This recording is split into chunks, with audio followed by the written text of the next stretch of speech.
morning, everyone. So I am Miss Lubic. I play the clarinet and I also play oboe. Oboe is my main instrument. So this is our little table of contents for the day. Today I'm going to be teaching you about why you should practice your scales. I need to meet you guys. So who am I? So this is all my band stuff over here. Obviously I played oboe last year. You guys know honor band, right? Did you guys try out for that? Did any of you make it? Oh, congrats! That's a big accomplishment, especially for clarinet. I'm going to give each of you guys a paper. But what I'm going to have you guys do is fold it in half, and you're going to write your name and make it as pretty as possible in 1 minute to make a little name card for me. Alright, go ahead and put those on your stand so I can see it. Elsie? So now to warm us up a little bit, we're going to talk about tune versus tone. Do any of you know the difference between these two words? Yes, Elsie. The tone is where it's like you can play like happy and bright, or you can play like sad. Yeah, that's perfect. I really like that. Yeah, so that's a good example. Like tone is more of your like personal, I like how you said like happy and bright, like color kinda. And then tuning is more of like your pitch and everything. Tuning is more of your pitch, which I have on there. Sharp versus flat, you guys know that in your music, you know half step up, half step down. And music theory, which I'm going to get into a little bit later, it's important for the whole band, right? So if one person's not in tune, then we're all not in tune. Tone is more of your quality of sound or your color, your clarity, so like how fuzzy or clear your sound is. And then it's important for yourself, so keep these things in mind as we go through the lesson. So now we're going to tune. Have you guys played yet today, actually? Alright, go ahead and warm up for me for a bit. I'll give you like a minute to warm up so you guys aren't playing on just cold instruments.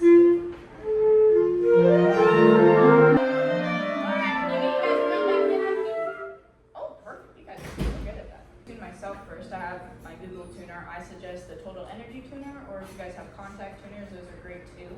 The Total Energy tuner is a smiley face tuner. I don't know if we use that here today. Yeah. You do? Okay, cool. Me? So I'll play. And then I'm going to have you guys play, okay? Can you tap your toe with me?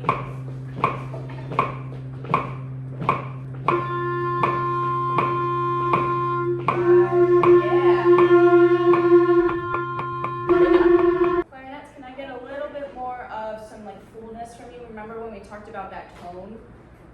So that's going to be your color, your quality of sound, and your clarity, right? So we're going to have to get that fuzziness out. If you guys have spit in your mouthpiece, just go ahead and suck it out. I know that sounds gross. Lutes, you guys sound great. Do you guys know vibrato yet? Yeah, a little bit. Can you guys straight tone? You know what that means? Straight tone while we're tuning. All right, great. That would be very nice because when we're tuning, we need to, match everybody's wavelength and everything. And if we're going like this, it's not going to be all the same. All right, so let's do it one more time. I play, you play.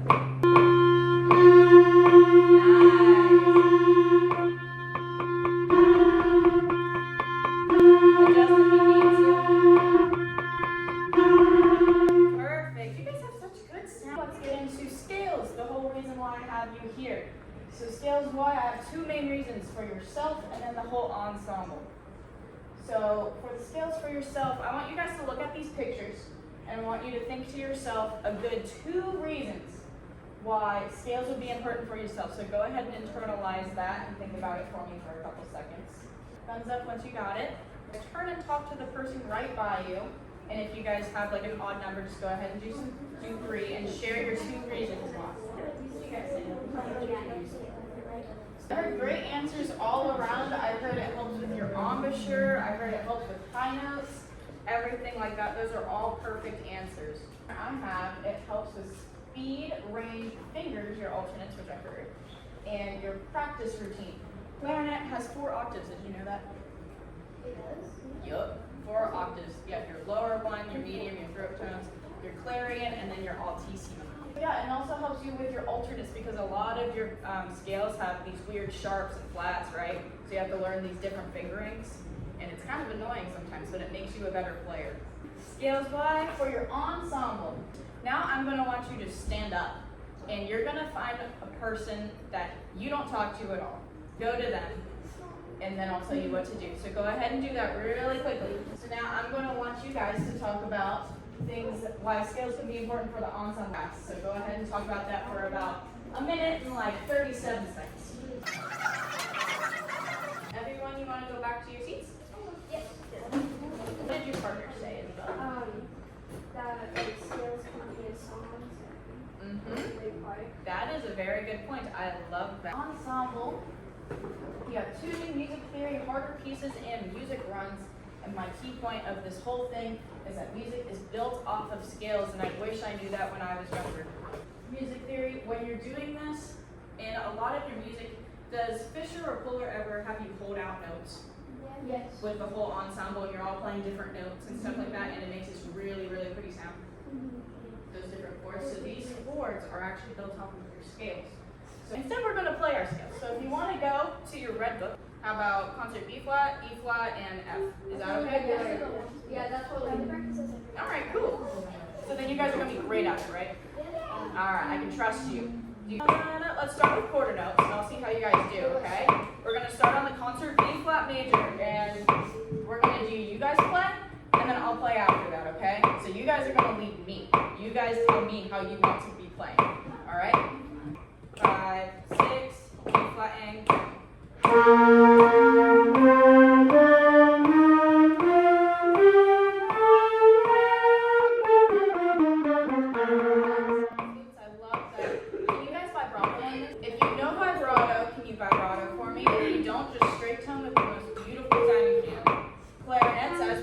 That higher register, make sure to blow through your braid. Keep your fingers really close to your keys. I'm going to play it real quick. Listen to my sound. Think of 2 things that you want to replicate from my sound. And then I'm going to have you guys play again, okay? Ready? 5, 6, B flat major, ready, and go.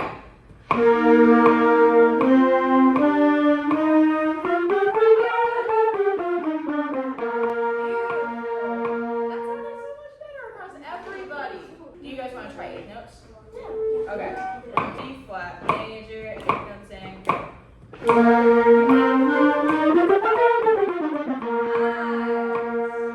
Alright, do it once again. You ready? We're going to do it 2 more times to make sure it's as perfect as we want. Remember to think about your tone and your tuning, okay? We're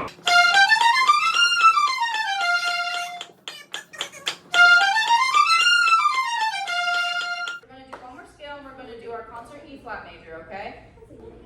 Our tone and our tune. Anyone remember anything that we said at the beginning? Yes? Our tone can be like different moods and like different like types of style. Yeah, the different. The tune is the pitch. Okay. Ready, and E flat. Nice.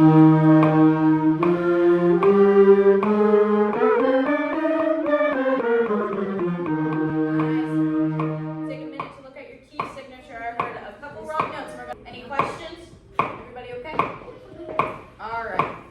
E flat major, I'll play with you. 5, 6, E flat major, as written down.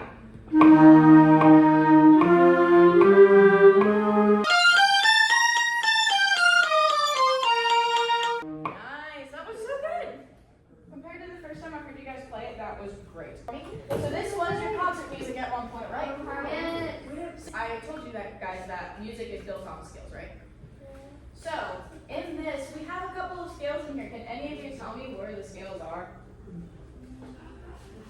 Adam? The start of the second line. Start at the second one right here. So right here, this is a scale. Can anybody tell me what scale it is? Look at your scales on your book. Which one has nothing in the key signature? See? So if we practice our scales, we should be great at this piece, right? You're gonna go through your red book, and you're gonna find a couple of pieces, and I want you to find some scales in there and mark them for me. To label what scale it is, and I want you to find 2 of those scales. I'll be walking around. You'll get about a minute or so to do this. Yeah, once you guys are done marking up your stuff, go ahead and play, and that'll indicate to me that you guys are done marking up. While you leave, all right, it's almost time to pack up. You got 2 minutes. I want you to look at this. Have you guys done this before? Last year. I want you to write on the back of your name tags, and I want you to make a practice chart for yourself, and I want you to incorporate practicing scales into your everyday routine.